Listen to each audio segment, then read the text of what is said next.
देखिए, ये जनसंख्या नियंत्रण को लेकर के केंद्र की सरकार, चाहे वो कांग्रेस की रही, चाहे भारतीय जनता पार्टी की एनडीए की रही, चाहे यूपीए की रही, हमेशा से पॉपुलेशन कम करने की जो पॉलिसी रही है वो आज भी है, पहले भी थी।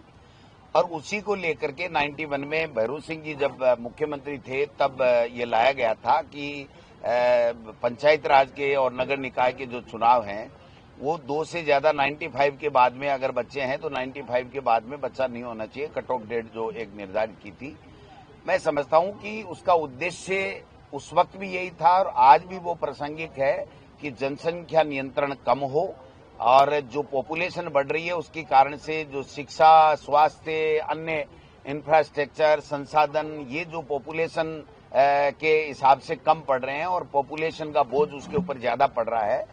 आज सरकार ने मनमर्जी से राजनीतिक कारणों से केवल वोट बैंक को साधने के लिए ये कानून वापस लिया है। उन्होंने 2 बच्चों का राइडर खत्म किया है। मैं समझता हूं कि न तो इन्होंने कोई सर्वे कराया, न कोई अभी ऐसा कोई कारण मौजूद है, कोई सरकार के पास में ऐसा कोई डाटाबेस भी नहीं है कि साहब पॉपुलेशन कम होगी, लोग जागरूक हो गए हों, या भारत सरकार ने अपनी पॉलिसी बदलती हो, या दूसरा कोई ऐसा आ गया। और सरकारी अधिकारियों के तो आज भी लागू है, केवल प्रमोशन से 1 बार की छूट प्रमोशन में दी जरूर गई थी, लेकिन आज जिस प्रकार से लाया गया बिल, वो एक तरीके से केवल और केवल राजनीतिक अपना छुपा हुआ एजेंडा वोट लेने का लोगों को राजी करके उसके तहत आज भी आप देखिए राजस्थान में जो 8 करोड़ से ज्यादा की जनसंख्या है, जयपुर के क्या हाल हैं आप देखिए कि ट्रैफिक जाम रहता है हमेशा की हमेशा, लोगों के लिए शिक्षा के लिए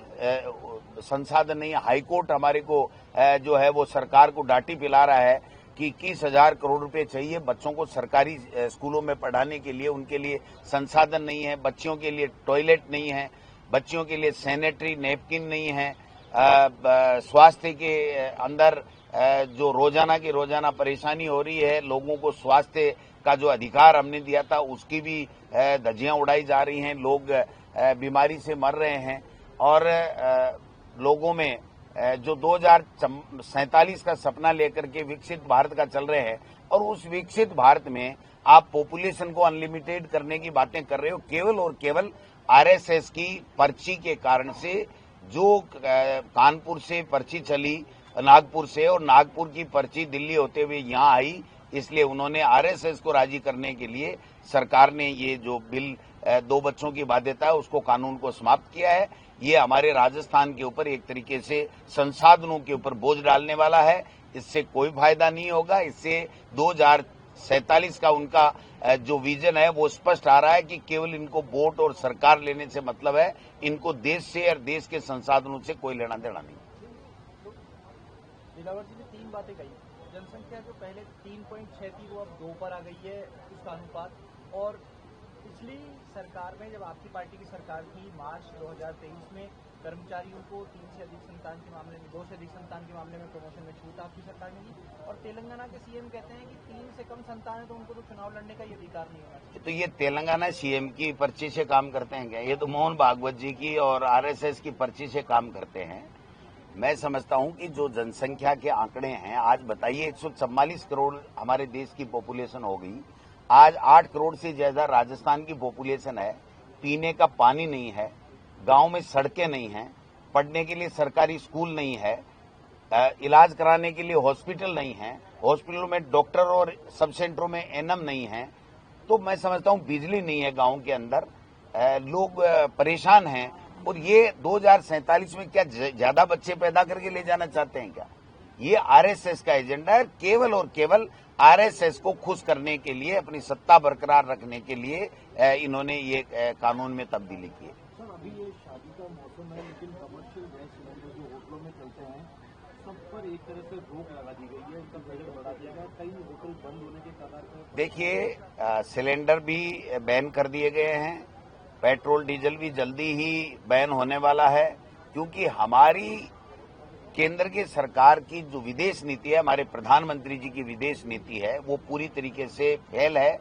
हमारे लोग जो खाड़ी देशों के अंदर बड़े परेशान हैं, उनके साथ में अन्याय हो रहा है, अत्याचार हो रहा है, वो आ नहीं पा रहे हैं, वो सुरक्षित नहीं है, उनका जो संसाधन है, उनकी जो मकानात आदि हैं वो वहां पर सुरक्षित नहीं है, उनका बिजनेस सुरक्षित नहीं है, वो बड़े चिंता में है। इस बात की कोई चिंता नहीं है। और देश के प्रधानमंत्री जी रूस से तेल लेने के लिए अमेरिका की अनुमति ले रहे हैं। आज पड़ोसी देश जितने भी हैं, चाहे पाकिस्तान हो, नेपाल हो, श्रीलंका हो, दूसरे देश हो, वो सारे के सारे उनसे संबंध बिगड़े हुए हैं। तो ऐसे में आज हमारे देश के प्रधानमंत्री इजराइल के, ईरान के जो सुप्रीमो हैं, उनकी हत्या के 7 दिन बाद में तो शोक प्रकट कर रहे हैं। तो अमेरिका से अनुमति लेकर के शोक प्रकट कर रहे हैं। ऐसे देश के प्रधान लोकसभा के अंदर चर्चा करने के लिए नोटिस दिया था, चर्चा से ही भाग गए। वो चर्चा ही नहीं कराना चाहते। अगर वो चर्चा कराएंगे लोकसभा में तो एक्सपोज हो जाएंगे कि हमारी कोई पॉलिसी नहीं है, हम डरे हुए लोग हैं, चाहे वो एप्स्टीन फाइल से डरे हुए हों, चाहे ट्रंप से डरे हुए हों। लेकिन हिंदुस्तान एक ऐसा देश है जिसमें 144 करोड़ की हमारी पॉपुलेशन, हम लोग कभी किसी देश से नहीं डरे। आज डर करके अगर हम हमारा समय व्यतीत कर रहे हैं, और आप सिलेंडरी नहीं, आप देखना अगर थोड़े दिन बाद ऑपरेशन सिंदूर किस तरीके से रुका था, आप बताइए। अमेरिका ने, राष्ट्रपति ने 24 बार कह दिया हमने रोका था और हमने धमकाया था कि टैरिफ लगाएंगे, और आइए कुछ भी नहीं बोल पा रहे हैं। तो नए देश में विपक्षी लोगों का सामना कर पा रहे हैं, नए देश की विदेश नीति हमारे पड़ोसी देशों से संबंध ठीक नहीं कर पा रहे हैं, न महंगाई रोक पा रहे हैं। ये तो जनसंख्या रुक रही थी कानूनों से, उसको भी खत्म कर रहे हैं। कि कुछ नहीं, अडानी से पूछेंगे कि भाई मेरे को खेजड़ी काटनी है, आपको ऐसा कानून नहीं लाना है जिससे मेरे यहाँ प्रतिबंध लग जाए। पेलेंटी वेलेंटी कर करा के नक्की करेंगे, और इसका भी वो कानून जब भी लाएंगे तो आप देखना गरीब किसान वो ही परेशान होगा। अडानी अंबानी और बड़े उद्योगपतियों का कुछ नहीं बिगड़ेगा। वो आरा चला करके लाखों खेजड़ियां काटेंगे। उनका इस सरकार के समय कोई कुछ भी नहीं बिगाड़ सकता।